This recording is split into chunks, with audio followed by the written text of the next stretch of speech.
Seconds to go. Start.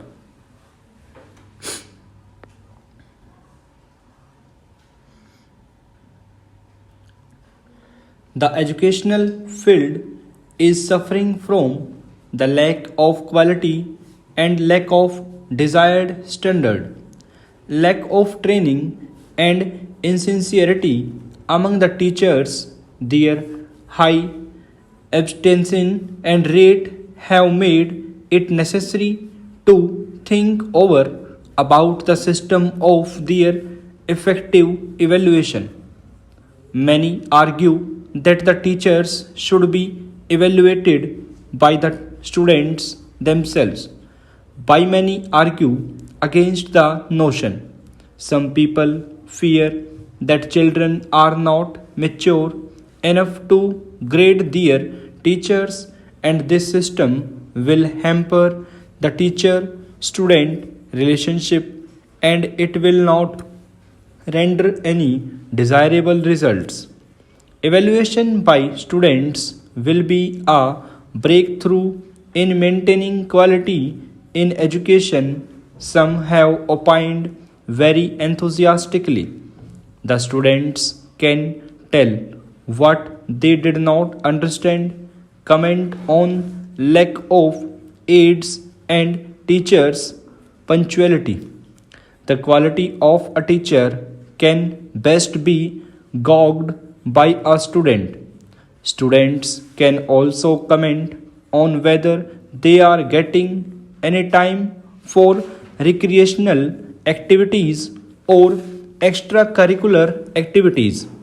By this way, not only the quality of education will improve, but also the extra money which the parents spend on tuitions and coachings can be saved. Furthermore, it will enhance authentically and accountability and responsibility of teachers. They will now be concerned more about the comprehensive and comprehension and understanding of students than completing the courses. The teachers will be aware that they will judged directly by the students, leading to better teaching standards.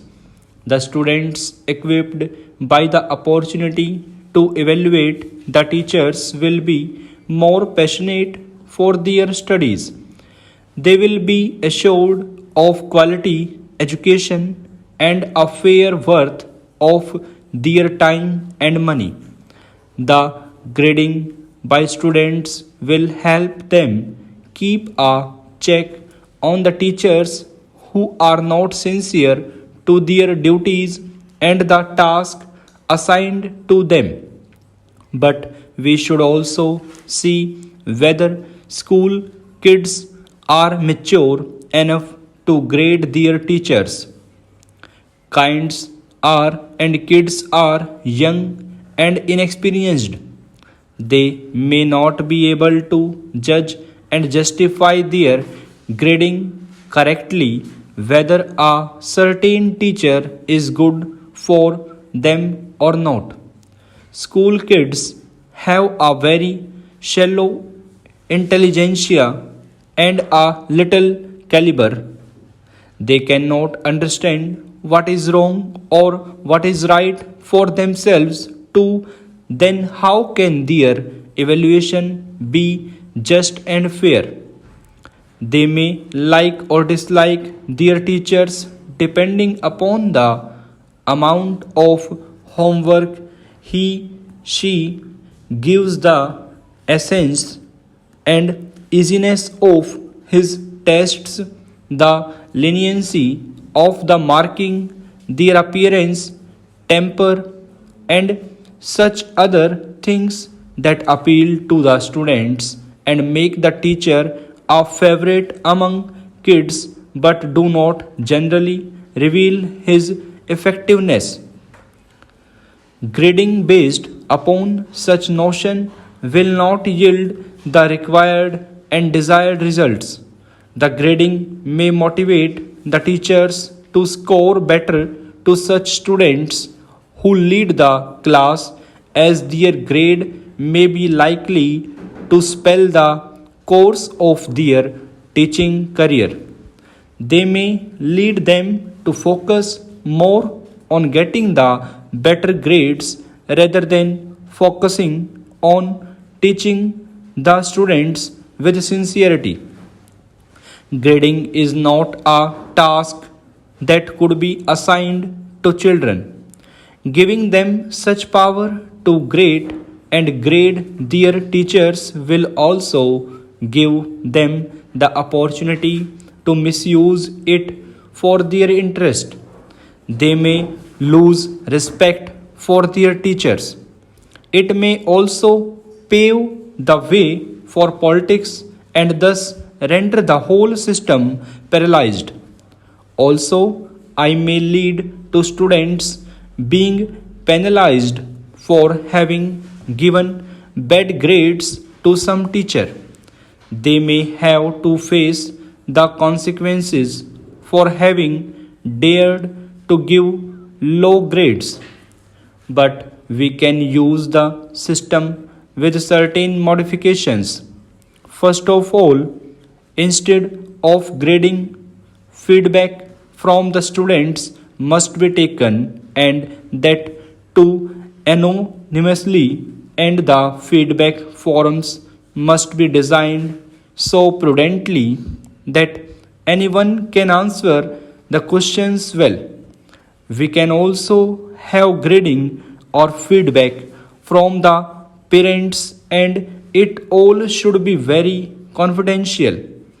The reflection of the parents' wisdom in the feedback or grading forum will make the system as useful as it can be. The involvement of parents can give fruitful results. The feedback forum should also include some important features like behavior helping or rude, language polite or abusive, temper, the way he keeps the class disciplined, his punctuality, utilization of time, paying attention to the whole class and not to some students in particular, and fair attitude to all students. The school administration should also see that they are able to differentiate the right feedback from the wrong feedback, to analyze the response from the students and the performance of the teachers. An independent committee must be formed that can handle the task of evaluation properly. The teachers showing the best and best and the most improved performance should be duly awarded by the authorities. At all cost, grading teachers by the intrepid students contains may and many ill effects, including the formation of a revengeful cloud on the teachers. Hence, evaluation by the students to grade their teachers is not a reasonable and appropriate proposition. Stop.